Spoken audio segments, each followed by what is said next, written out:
Welcome back, all you beautiful faces out there. So I kind of think I like this. I like this a little bit. There's just a couple things I want to switch besides the green screen, besides whatever's going on in the background. I want to make it a little bit funner, a little bit more like, I don't know, just cooler, I guess. And I also need you guys to want to be interactive. So I want you guys on the show with me. I want to talk to you guys. I want to do whatever I can. So please send me stuff to my email. Do something, bro. I'm bored out here. But not seriously. So earlier today, I dropped my recap. I think that's the best way I'm going to go about it. Recaps in the morning when you guys wake up, all that good stuff. And then we do these right before the games start, right? So it's a different time zone for me. But wherever you are in the world, that's just how it's going to be. Like couple hours after the games are done, I'll be dropping that. And then right before the games start, we'll do my predictions, all that good stuff. So 3 games slate tonight. 3 games. We are starting with the best game so far. So far, the Boston Celtics and the Brooklyn Nets have given us a masterclass, a masterpiece. Beautiful, beautiful stuff on both ends with Kyrie, Tatum, KD, Jalen. It was so much fun that it went down to a buzzer beater. It's been the only game that's been like that so far, and a lot of teams have played. So hopefully we're expecting some more of that. We need KD to step up. He didn't really have a great game.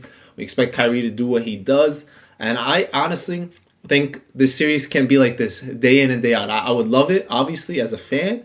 And I'm just ready for it. I don't want to talk about the series too much. I just want to enjoy it. We've broken it down a couple times as the Celtics fan and as a Nets fan and all that good stuff. So I'm just ready to enjoy.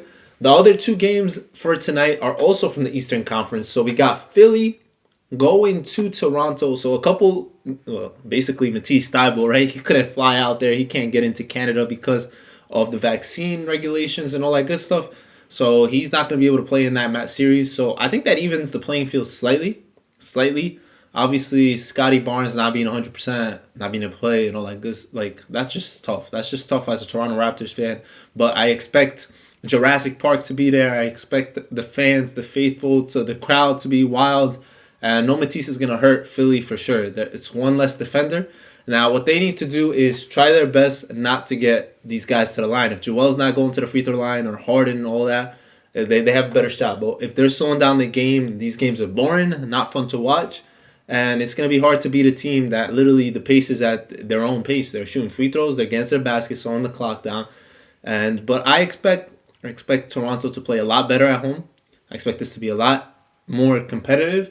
The other games weren't too much. And I know a lot of people, like I said Toronto was winning the series. So this is going to be the shot. Game 3 is going to be the tell-all, be-all, whatever. Because if you lose Game 3, it's over, obviously. But they need to win this commandingly. Because otherwise, I don't have faith in them in 4 or winning any other games. But now our last game of the night should be a good one with Milwaukee and Chicago. First game was a lot better than I thought. I didn't honestly think Chicago would be in it like that. I thought Milwaukee was going to come out here and bang, bang, bang. And then I told you guys, it was weird because Giannis should have fouled out. And he didn't. The same way Booker last year in the finals should have fouled out. And he didn't. That stuff is weird to me. Refs, come on, man. Y'all better than this. I know, I know real time, but no, that was a clear foul. The same way Booker's was a clear foul. I remember that foul till this day. Do better. Seriously, you can't dictate games like that. You can't. I'm not saying the Bucks weren't going to win that game regardless. I thought it was pretty late into the game anyway, they had control, but that's a whole momentum shift. That is different. So I hope this is better called. Giannis got to be careful, and Chicago needs to figure out who the closer is and how to make it happen. DeRozan has been that guy, but obviously playoffs, people call him DeFrozen. I don't believe in that. I have faith. I have faith this series. I honestly didn't have faith this series would be competitive at all. I thought Milwaukee was going to run away with it, but Chicago clearly can do something. So we'll see how they react and what to see. We will talk about this obviously tomorrow because I'm ready to see how every team adjusts. This is game 2s. And that's when we talk about the Nets and the Chicago Bulls. Obviously, the Sixers are up 2-0 on the Raptors. So their game 3 is even more special. That's something you have to worry about even more. You really have to get your job done and do what you have to do.